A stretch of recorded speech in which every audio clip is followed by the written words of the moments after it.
Egyptian Defense Minister Abdel Fattah al-Sisi announced July 3rd that President Mohammed Morsi was removed from office. Speaking with members of Egypt's powerful Al-Azhar Religious University and Coptic Church Pope Theodorus II, al-Sisi instituted an interim government ahead of fresh elections that will be led by the Chief Justice of the Constitutional Court, Adli Mansour. Mansour will be sworn in July 4th before the General Assembly of the court, as the military hopes to smooth the transition from the ousted Muslim Brotherhood government to a broader interim coalition government hoping to meet the demands of the large-scale public unrest that began June 29th, ahead of the one-year anniversary of Morsi's term as president. The military will be on alert ahead of any possible violence between various political groups in reaction to the military's decision. But many of the Muslim Brotherhood's former political allies, including the Salafist al-Nur Party and al-Gama al-Islamiyah, are welcoming the call for fresh elections. This will make it difficult for the Brotherhood to generate enough public unrest to push the military to reinstate Morsi. Muslim Brotherhood supporters across the country, particularly within the Cairo suburb of Nasser City near Cairo University, are vowing to keep defending their ousted president and the electoral legitimacy of his government.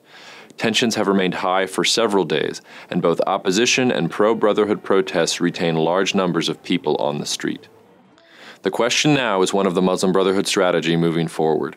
The organization remains one of the largest and cohesive political machines within the Egyptian state. Though they risk being outlawed if they attempt large-scale violence in the streets, the movement is likely to leverage its considerable political and social networks to the military in an attempt to remain a part of any future interim government.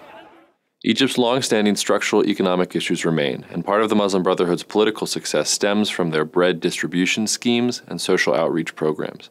These have been crucial in helping to fill in the gaps of ongoing economic troubles besieging the Egyptian government since the ouster of former President Hosni Mubarak in February of 2011. The Muslim Brotherhood is not going to disappear overnight. It has had a great deal of practice surviving less than favorable political environments that it can fall back on. Having endured several decades of suppression under previous military-backed presidents, the Brotherhood will see today's events as the latest in a series of challenges toward their long-term goals.